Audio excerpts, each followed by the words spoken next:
ನಮಸ್ಕಾರ. ನೀವು ನೋಡ್ತಾ ಇದ್ದೀರಾ ಕನ್ನಡ ಮೀಡಿಯಂ. ನಾನು ನಿಮ್ಮ ಆಲ್ರೌಂಡರ್ ಅರ್ಜುನ. ಚೆನ್ನಾಗಿದ್ದೀರಾ ಎಲ್ಲರೂ? ಏನಿವತ್ತು ಅರ್ಜುನ ಫುಲ್ ಶೇರ್ವಾನಿ ಹಾಕೊಂಡು ಚೆನ್ನಾಗಿ ಬಂದಿದೆ ಅಂತ ನೋಡ್ತಾ ಇದ್ದೀರಾ. ದೀಪಾವಳಿ ಸ್ಪೆಷಲ್ ಕಣ್ರಿ.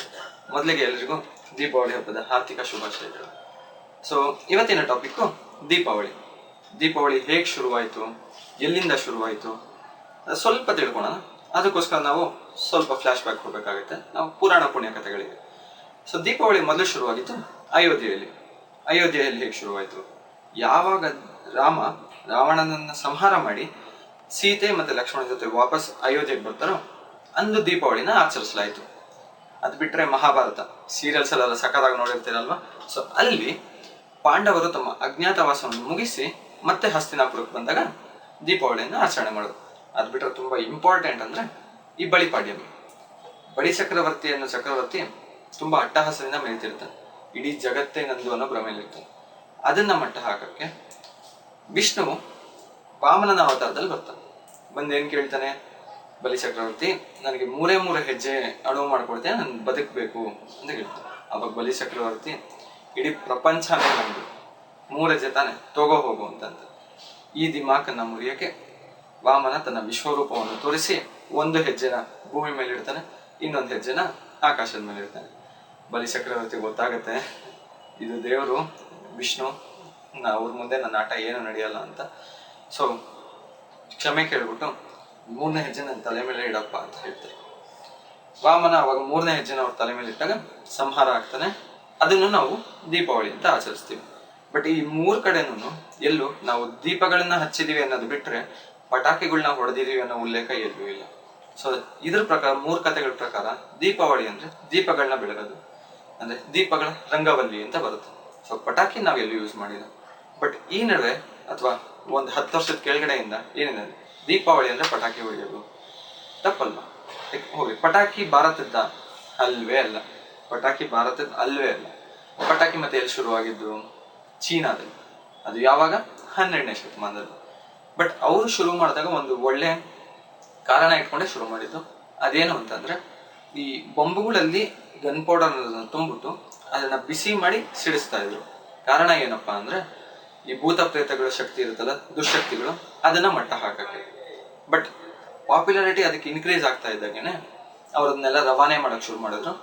ಬಿಸ್ನೆಸ್ ಮೈಂಡ್ ಗೊತ್ತಲ್ಲ ಚೀನಾದವ್ರು ಹೇಗೆ ಅಂತ. ಸೊ ಅದೇ ರೀತಿ ರವಾನೆ ಮಾಡುವಾಗ 16ನೇ ಶತಮಾನದಲ್ಲಿ ಭಾರತ ಕೂಡ ಬಂತು ಪಟಾಕಿ.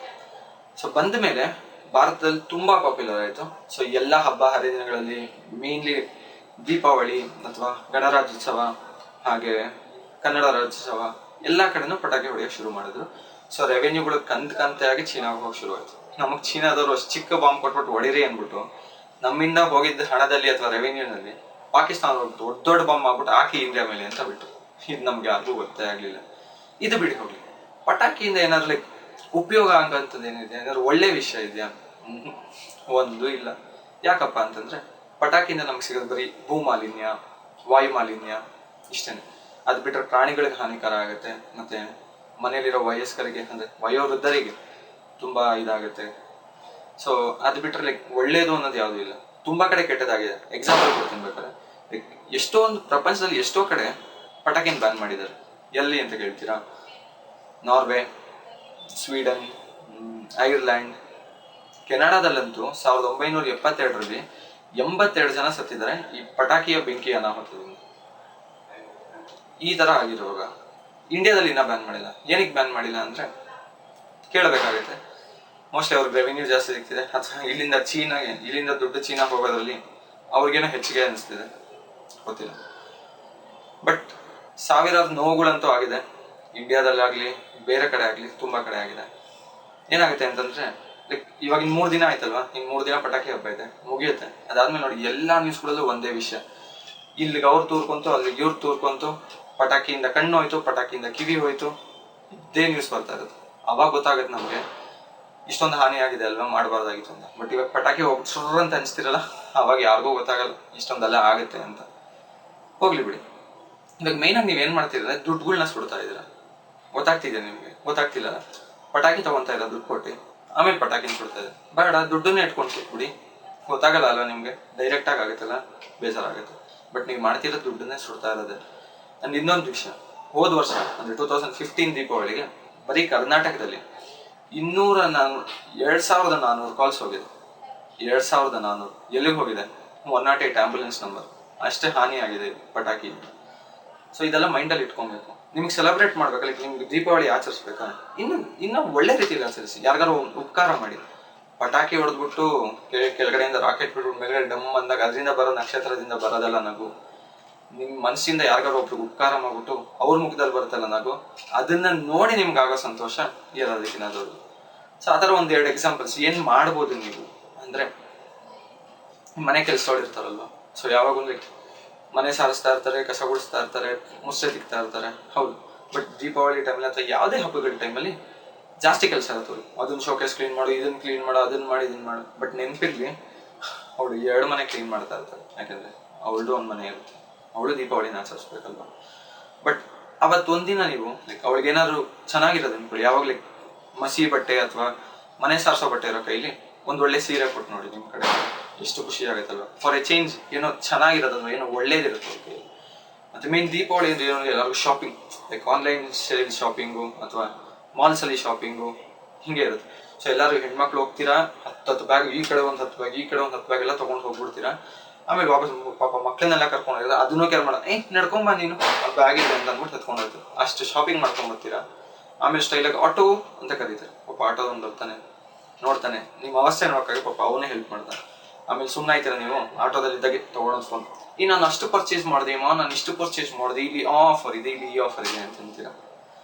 ಆಟೋದವ್ನಿಗೆ ಎಷ್ಟು ಬೇಜಾರಾಗುತ್ತೆ, ಯಾಕಂದ್ರೆ ಅವನಿಗೂ ಒಂದು ಫ್ಯಾಮಿಲಿ ಇರುತ್ತೆ, ಅವನಿಗೂ ಮಕ್ಕಳು. ನೀವು ಅಷ್ಟೊಂದು ಖರ್ಚು ಮಾಡಿ ಅಷ್ಟು ಒಳ್ಳೆ ಗಿಫ್ಟ್ಸ್ನ ಕೊಡ್ತಾ ಇದ್ದೀರಾ, ಬಟ್ ಅವನು ಅವ್ರ ಹೆಂಡತಿಗಾಗಲಿ ಅಥವಾ ಮಗುಗಾಗಲಿ ಅಷ್ಟು ಗಿಫ್ಟ್ಸ್ ಕೊಡೋಕ್ಕಾಗಲ್ಲ. ಸೊ ಫಾರ್ ಎ ಚೇಂಜ್ ನೀವು ಆಟೋದೊಂದು ಕೊಡ್ತೀರಾ, ಅದ್ರ ಬಿಟ್ಟು ಒಂದು ಸ್ವೀಟ್ ಬಾಕ್ಸ್ ಆಗಲಿ ಅಥವಾ ಏನಾದರೂ ನಿಮ್ಮ ಮಗು ಕೊಡಪ್ಪ ಅಂತಂದರೆ ಎಷ್ಟು ಸಂತೋಷ ಪಡ್ತಾನಲ್ವ. ಇಂಥದ್ದಕ್ಕೆ ಖರ್ಚು ಮಾಡಿ. ಇನ್ನೊಂದೇನಪ್ಪ ಅಂತ ಕಸ, ಮೇನ್ ಕ್ಲೀನಿಂಗ್ ಅಂತ ಹೇಳಿದೆ ಅಲ್ವ ಅವಾಗಲೇ. ಮನೆ ನಿಮ್ದು ಕ್ಲೀನಾಗಿ ಹಬ್ಬ ಹರಿದಿನ ಬಂದರೆ ಮನೆ ಚಕ್ಕ ಅಂತಿರೋ, ಎಲ್ಲಿ ನೋಡಿದ್ರು ಹೊಳಿತಿರ್ಬೇಕು, ಪಳ ಅಂತ ಹಂಗಿರ್ಬೇಕು. ಎಲ್ಲ ತೊಗೊಂಡೋಗ್ಬಿಟ್ಟು ಕಸ ರೋಡಿಗೆ ಹಾಕ್ಬಿಡೋದು. ಇವಾಗ ರೋಡ್ಗೆ ಹಾಕ್ತಿರಲ್ವ, ನಿಮ್ಮ ಮನೆ ಕ್ಲೀನ್ ಆಯ್ತು, ರೋಡು ಗಲೀಜಾಗಿರುತ್ತೆ, ಏರಿಯಾ ಗಲೀಜಾಗಿರುತ್ತೆ. ಬಟ್ ಅದನ್ನು ಕ್ಲೀನ್ ಮಾಡೋದು ಯಾರು? ಈ ಕಸ ಆಯೋರು ಅಥವಾ ಕಾರ್ಪೊರೇಷನ್ ಅವರು. ಅವ್ರ ಕೈಲಿ ಇಡೀ ಜೀವನ ಅಥವಾ ಇಡೀ ವರ್ಷ ಯಾವಾಗ ಕಸನೇ ಇರುತ್ತಾ, ಲೈಕ್ ವೇಸ್ಟ್ ಮೆಟೀರಿಯಲ್ಸು, ಕಸ, ಈ ಹಳ್ಸೋಗಿರೋ ಅಥವಾ ಕೊಟ್ಟೋಗಿರೋ ತಿಂಡಿ ಇಂಥದ್ದು ಇರುತ್ತೆ. ಆ ಒಂದು ದಿನ, ದೀಪಾವಳಿ ದಿನ ಅಥವಾ ಯಾವುದೇ ಒಂದು ಒಳ್ಳೆ ದಿನದಲ್ಲಿ ಅವ್ನ ಕೈಗೆ ಒಂದು ಸ್ವೀಟ್ ಬಾಕ್ಸ್ ತೊಗೊಂಡೋಗ್ಕೊಡಿ. ಫಾರ್ ಎ ಚೇಂಜ್ ಕೈಯಲ್ಲಿ ಕಸ ಕಡ್ಡಿ ಬಿಟ್ಟು ಅಥವಾ ಕೊಳ್ತೋಗಿರೋ ಫುಡ್ ಐಟಮ್ಸ್ ಬಿಟ್ಟು ಒಂದು ಸ್ವೀಟ್ ಇರುತ್ತೆ, ಎಷ್ಟು ಸಂತೋಷ ಆಗುತ್ತಲ್ವ. ಇಷ್ಟೇ ರೀ ಕೇಳ್ಕೊಳೋದು. ಪಟಾಕಿ ಹಚ್ಚಬೇಡಿ, ಇದು ಬೆಳಕಿನ ಹಬ್ಬ, ಪಟಾಕಿ ಹಬ್ಬ. ದೀಪಾವಳಿ ಬೆಳಕಿನ ಹಬ್ಬ. ಸೊ ದೀಪಗಳನ್ನ ಹಚ್ಚಿ, ಪಟಾಕಿ ಹಚ್ಚಬೇಡಿ. ನಾವು ಹುಟ್ಟಿದಾಗ ಅಥವಾ ನಾವು ನೋಡ್ಕೊಂಬಂದಾಗ ಅಥವಾ ಪ್ರಪಂಚ ಸೃಷ್ಟಿಯಾದಾಗ ತುಂಬಾ ಚೆನ್ನಾಗಿತ್ತಲ್ವ, ಅದಕ್ಕೆ ಎಲ್ಲಾ ಕಡೆ ಹಸಿರಾಗಿ ಗ್ರೀನ್ ಆಗಿ ಚೆನ್ನಾಗಿತ್ತು. ಹಂಗೆ ಇರಕ್ ಬಿಟ್ಬಿಡೋಣ. ಅದನ್ನ ಹಾಳು ಮಾಡಿ ನಾವು ನೋಡಿರೋ ಪ್ರಪಂಚನ ನಮ್ಮ ಮಕ್ಳು ನೋಡದೇ ಇರೋ ತರ ಮಾಡೋದು ಅಲ್ವ? ಏನಂತೀರಾ? ನಾನು ಹೇಳಿದ್ ಕರೆಕ್ಟು ಅನ್ಸಿದ್ರೆ ಅದನ್ನ ದಯವಿಟ್ಟು ಫಾಲೋ ಮಾಡಿ. ಬರ್ತೀನಿ. ಒಂದು ನಿಮಿಷ. ಈ ವಿಡಿಯೋ ನಿಮ್ಗೆ ಇಷ್ಟ ಆಗಿದ್ರೆ ಲೈಕ್ ಮಾಡಿ. ಇಷ್ಟ ಆಗ್ಲಿಲ್ಲ ಅಂದ್ರೆ ಕಾರಣ ಹೇಳಿ ಡಿಸ್ಲೈಕ್ ಮಾಡಿ. ಇಲ್ಲಪ್ಪ ಈ ಒಂದು ಮಾತಲ್ಲಿ ಏನೋ ದಮ್ ಇದೆ ಅಥವಾ ಆಡ್ತಾ ಇರೋ ವಿಷಯದಲ್ಲಿ ಒಂದು ರಿದಮ್ ಇದೆ ಅನ್ಸಿದ್ರೆ ಸಬ್ಸ್ಕ್ರೈಬ್ ಮಾಡಿ.